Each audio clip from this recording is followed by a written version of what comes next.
thank you, Calista. What she didn't tell you, by the way, is I'm a very bad golfer. She just wouldn't say it. I want to thank Dave Bossy, who's been such a great friend and partner with us on so many different projects. I also, just as a personal note, want to thank Ralph Hallow and CPAC for recognizing last night Tony Blankley, who was such a great friend.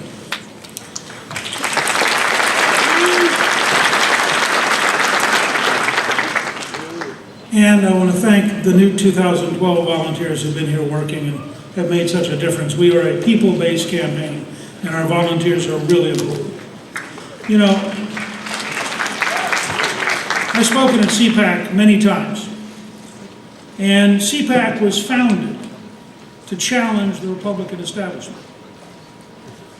The fact is, when Ronald Reagan came here in 1974 and gave his famous speech on bold colors, no pale pastels, that was a decade in from Reagan's first great national speech for Barry Goldwater, A Time for Choosing. When Reagan campaigned in 1980, you could see the gap between the Republican establishment and the conservative movement. Reagan campaigned on supply-side economics, lower taxes, less regulation, more American energy, praise for people who created jobs. The establishment called it voodoo economics. The GOP establishment has a single word they use with contempt for conservative ideas. They say they're unrealistic. So creating 16 million jobs under Reagan? Unrealistic. Ending the Soviet Union? Unrealistic. And Faith Whittlesey, who was in the Reagan White House and then ambassador to Switzerland, wrote a brilliant piece recently for Newsmax, pointing out that the fight she and I were in as conservatives against the Republican establishment over the very question of whether or not we should have an anti-Soviet campaign. The 1994 contract with America, unrealistic. The House Republican majority of 1994, which, by the way, was elected by the largest one-party increase in an off year in American history, 9 million new voters, unrealistic. Reforming welfare so 2 out of 3 people would go to work or go to school, unrealistic. Cutting taxes with the largest capital gains tax cut, first tax cut in 16 years, unemployment drops to 4.2%, 11 million new jobs, unrealistic. 4 years of a balanced budget, unrealistic.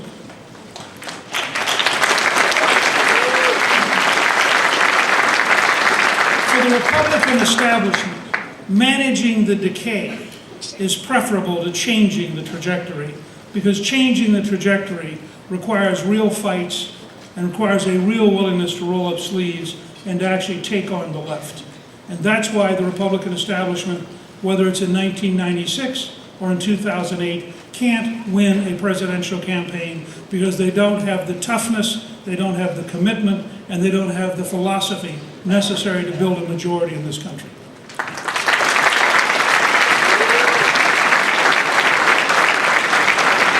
And let me say to the Republican establishment in this city, crony capitalism in Congress is fully as bad as crony capitalism on Wall Street, and they had better clean up the Congress if they expect to be reelected.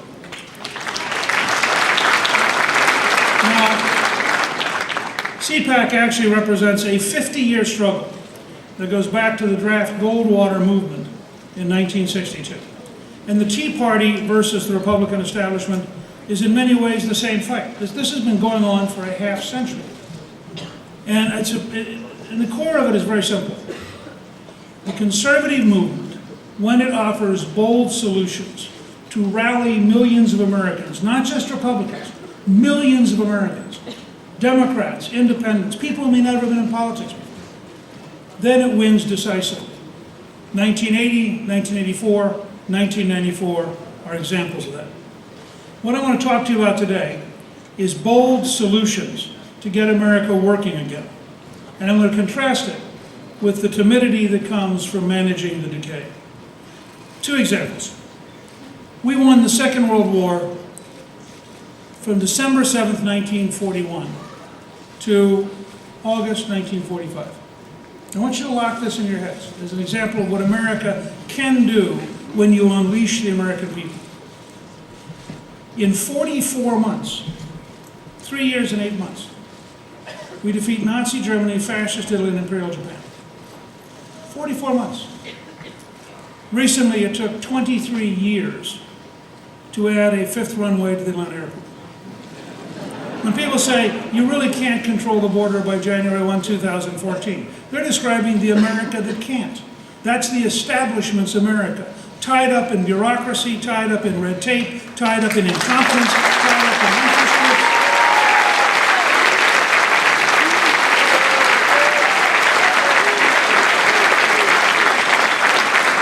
Let me be very clear. All of you have seen the Washington establishment and the Wall Street establishment pile on top of me. All of you have seen them say things that were just profoundly false. And there's a good reason they're doing it. This campaign is a mortal threat to their grip on the establishment because we intend to change Washington, not accommodate it.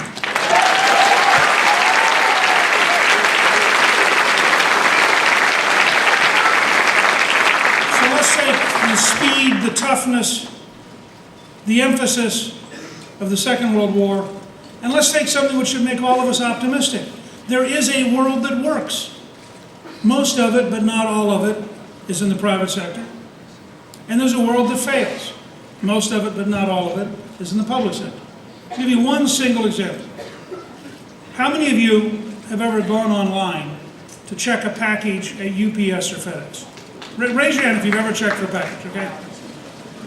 So, virtually all of you. Now, I want to stop for a second. I want to drive this home. This is not a theory. It is a practical reality that we have the technology that enables us to track between UPS and FedEx. We track 24 million packages a day while they're moving, and we allow you to find out where they are for free. That's the world that works. Now here's the world that fails. The federal government today cannot find 11 million illegal immigrants, even if they're sitting still.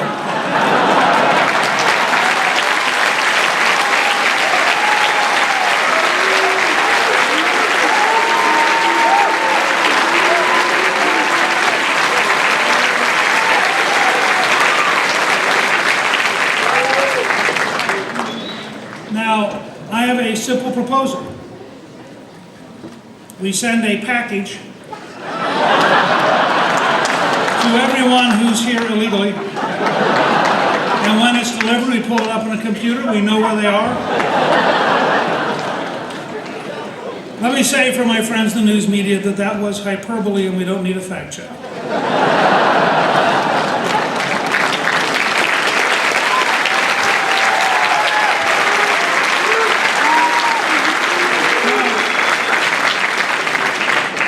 I'm going to give you a series of solutions that are big enough to get America back on the right track. And I think this has been the greatest challenge of this campaign. We have lots of bickering, we have lots of arguments about this and that. We have virtually no discussion of what does it really take to take the most complicated society in the world, the largest economy in the world, and move it back to being the most successful, most prosperous, safest, and freest country in the world. So I'm going to try this afternoon to set a stage for that. And I admit it, we have tons of details at newt.org. Any of you want to, just go to myfirstname.org. You'll see an immense amount of material. But the standard here is to have solutions big enough to get America working again. And the principle is to unleash the American people to rebuild the America we love. Let me start with jobs. If I am the nominee, with your help, I will ask the entire Republican ticket to campaign with me on the pledge that when the Congress comes in on January 3rd, it will stay in session, and by January 20th, when I am sworn in, it will have repealed Obamacare.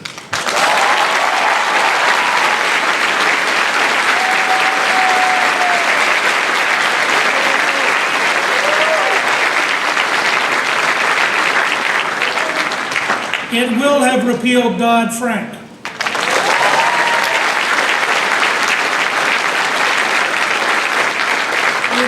Repealed Sarbanes-Oxley.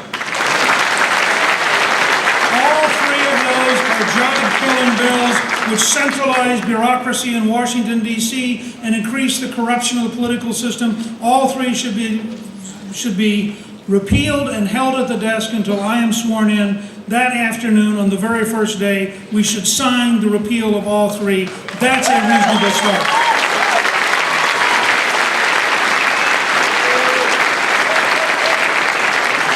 2 hours after the inaugural address. That was just the hors d'oeuvre. We haven't gotten around to serious work yet.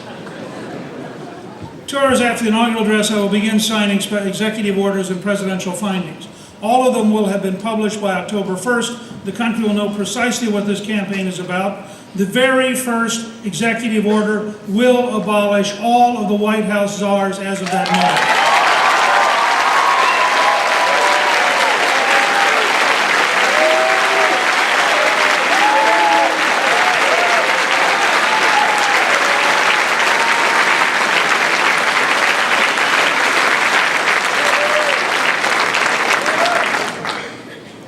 We will sign that day an executive order which, as of that moment, approves of the Canadian pipeline to Houston.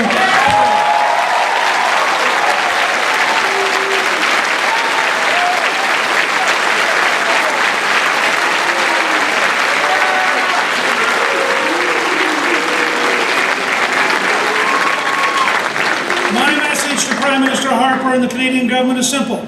You do not need a partnership with the Chinese. Give the American people a few months. When we beat Obama on election night, you can start buying equipment because we will approve it on January 20th.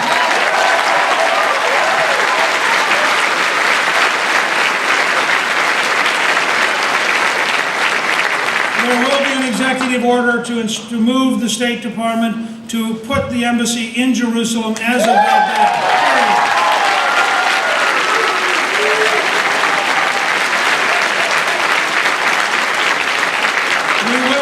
That day, reinstate Ronald Reagan's Mexico City policy. No money for abortion overseas. Period.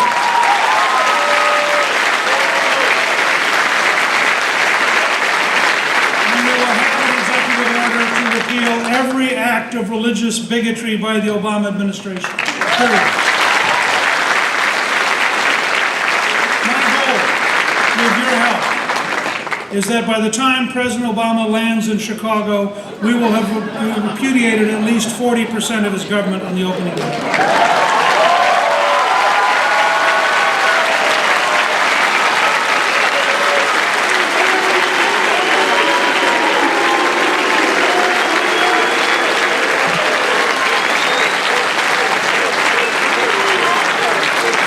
Let me talk now about how to create jobs.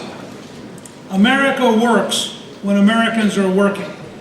The number one theme of the fall campaign will be a paycheck president versus a food stamp president. I believe we will win that fight by a huge margin.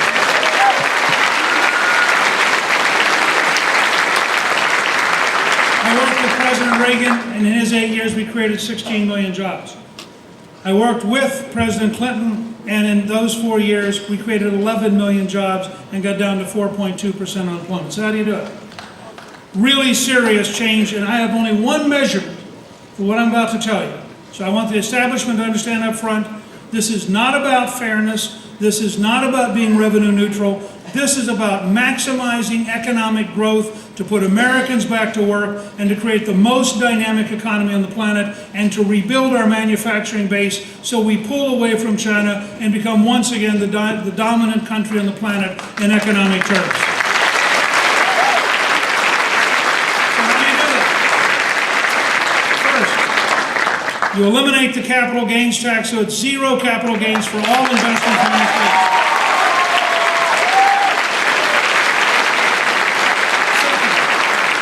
Over 100% expensing, so all new equipment at every level, farmer, factory, doctor, business, all of it gets written off in 1 year. The goal is to make the American system the most modern, most productive in the world. You also, if you're going to modernize the equipment, you want to modernize the workforce. Unemployment compensation should be changed so that in order to get unemployment compensation, you sign up for a business-led training program, so we are modernizing our workforce.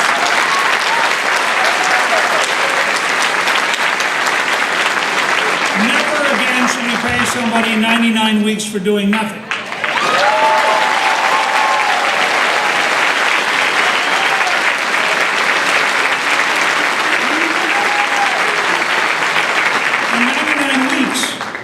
You can earn an associate degree.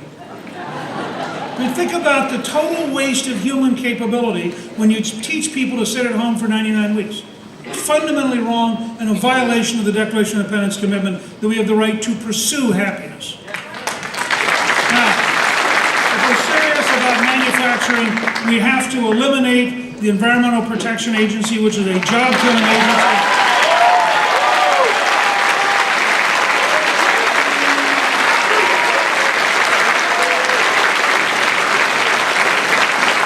We should replace it with a brand new Environmental Solutions Agency made up of new people, and the number one requirement should be common sense. We should also have to take into account economics. The idea that at the highest gas prices we've had, they are looking at a regulation that would raise the price of gasoline 25 cents a gallon tells you how utterly, totally irrational EPA is today and why we should replace it with a new agency.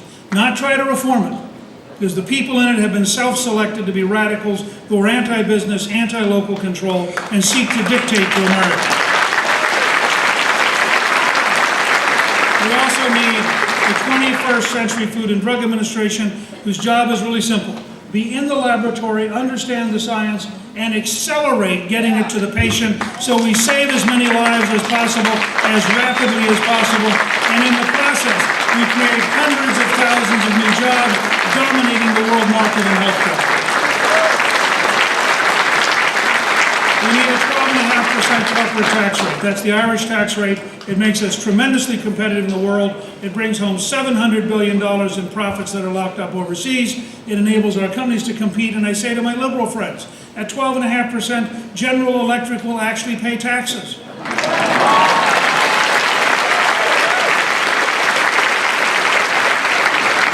We should abolish the death tax permanently because it's an immoral tax.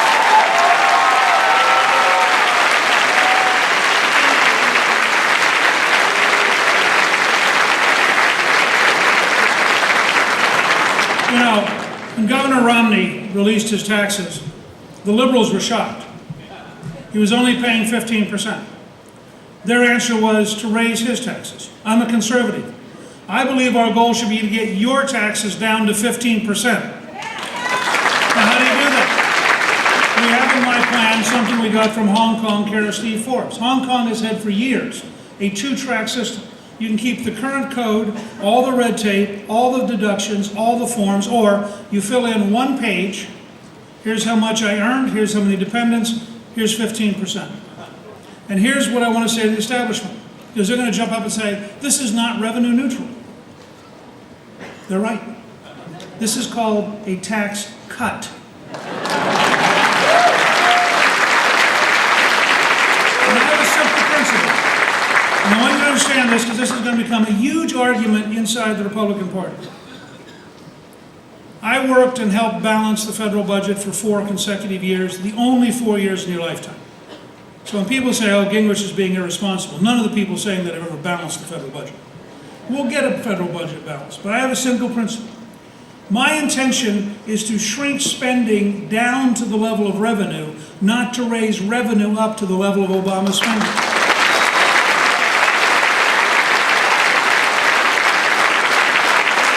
This was what we had in 1984 when we put in the no tax increase platform, which I worked with Jack Kemp and Trent Lott and Bob Cass and others on, against, by the way, the establishment.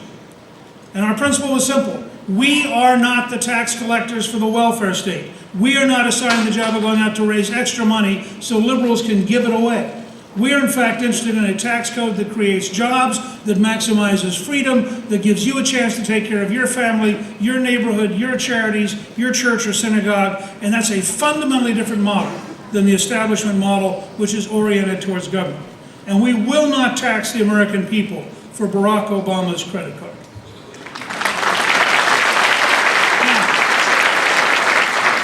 How do you get to a balanced budget then? You cut spending, you cut taxes to maximize economic growth, you reform government, and you use American energy.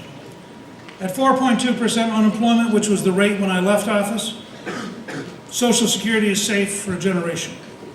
A huge increase in revenue and a big decline in cost. You take people off of food stamps, off of Medicaid, you take them off of public housing, off of unemployment, off of welfare, you put them to work paying taxes. The government gets more revenue without a tax increase, the government spends less. It's the first big step to balance the budget. Let's talk about cutting spending. And this is what I mean by bold proposals which will promptly be labeled unrealistic. We should replace the 130-year-old civil service system and regulations with a new model of modern management using systems like Lean Six Sigma, and we should be prepared to save $500 billion a year in the operation of the federal government and increase the economy by at least $2 trillion a year by the simple act of having the government cease to be incompetent, inefficient, and a hindrance to the future of the American system.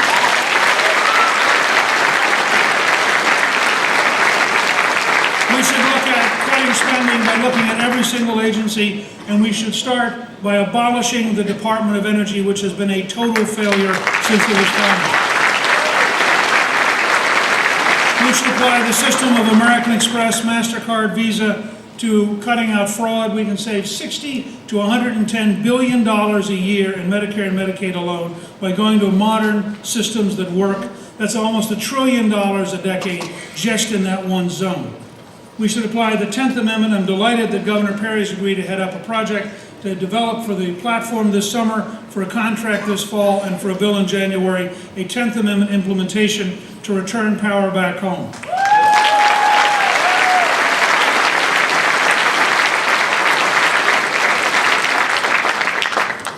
We also have things that are on energy. I believe that we have an obligation to open up the American system to produce the maximum amount of oil and gas for three reasons. Keeping the $500 or $600 billion a year at home strengthens our economy. If we maximize production, our goal should be to get back to $2 a gallon gasoline to prove to the American people that the free market works in a practical way that affects your life. Now, this isn't pie in the sky. This is pure supply and demand. When you realize that North Dakota alone has 25 times as much energy as the U.S. Geological Survey thought 8 years ago, 25 times as much. And we're not allowed to look at Alaska, where we own 69% area, 1.5 times the size of Texas. We don't look offshore. I mean, Obama's been an anti-American energy president, and every American pays the price every time they go to a gas station.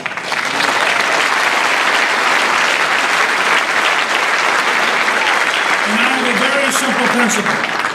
We want to ensure that no future president ever again bows to a Saudi king, period.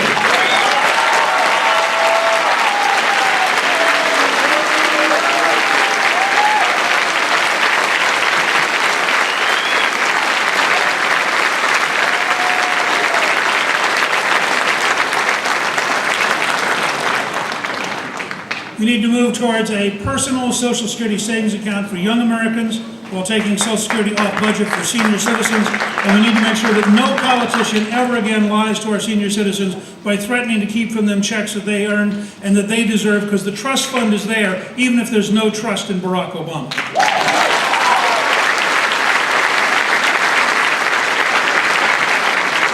We need to have a complete audit of the Federal Reserve to find out every single decision. Money and why.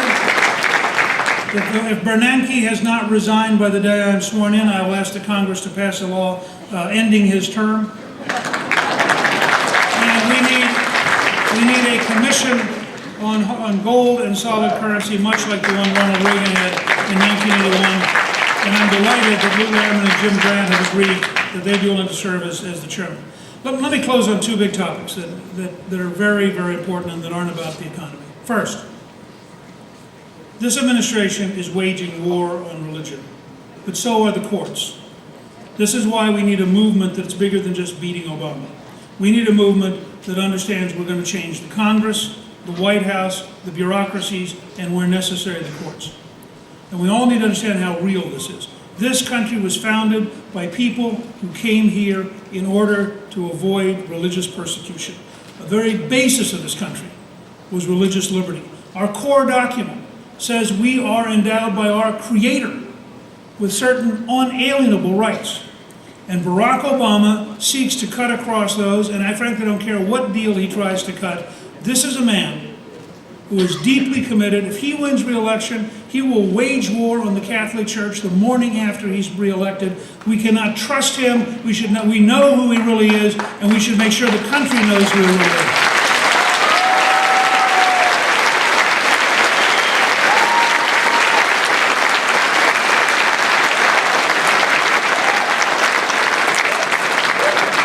For those of you who want to understand what a real bold solution approach is, if you go to newt.org, there is a 54-page paper that Vince Haley and I put together over a 9-year period that outlines how to rebalance the judiciary and how to reestablish the right of the people to protect themselves against dictatorial judges who are rewriting the Constitution rather than enforcing the Constitution. It's a very serious topic.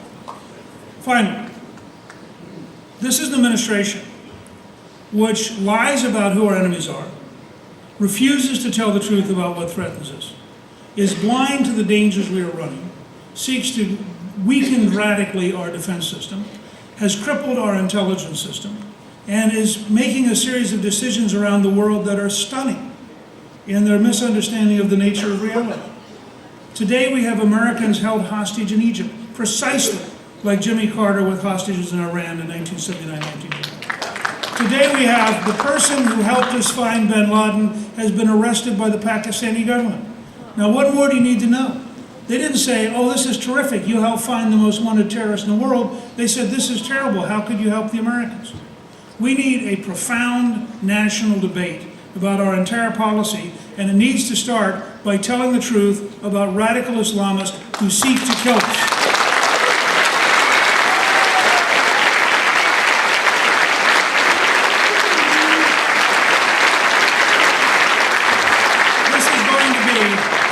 This is going to be a big choice, big decision election. I think while I'm seeking the Republican nomination, it has to be an American campaign. We want to say to every American,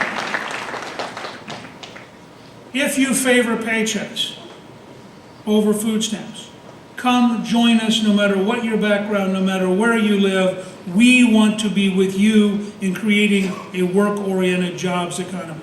We want to say to every American, if you believe that honesty about our enemies, strength in our defense, and competence in our capabilities is vital to our survival, come join us. We don't care who you once were. We don't care what you once did. We need every American who wants to defend America to come together for this campaign. And finally, we need to say to every American, if you believe in the Declaration of Independence, you believe in the Constitution, and you believe in the Federalist Papers, then we want you to be with us. We understand others will be with Saul Alinsky, Barack Obama, and radicalism, but everybody who believes that we are endowed by our Creator, that our rights are unalienable, that we have the rights to life, liberty, and the pursuit of happiness. We want you to come from every background in every community in the country.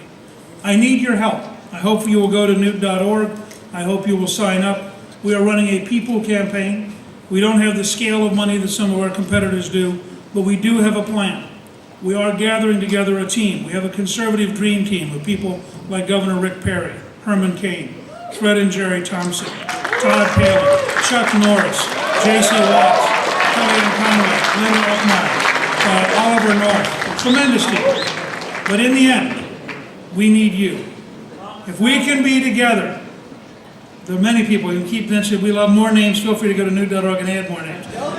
If we will, and I mean this with all the years I've worked in this party and this movement, this is the year to reset this country in a decisive, bold way.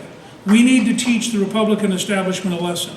We are determined to rebuild America, not to manage its decay. And with your help, that is what we will do. Thank you. Good luck and God bless you.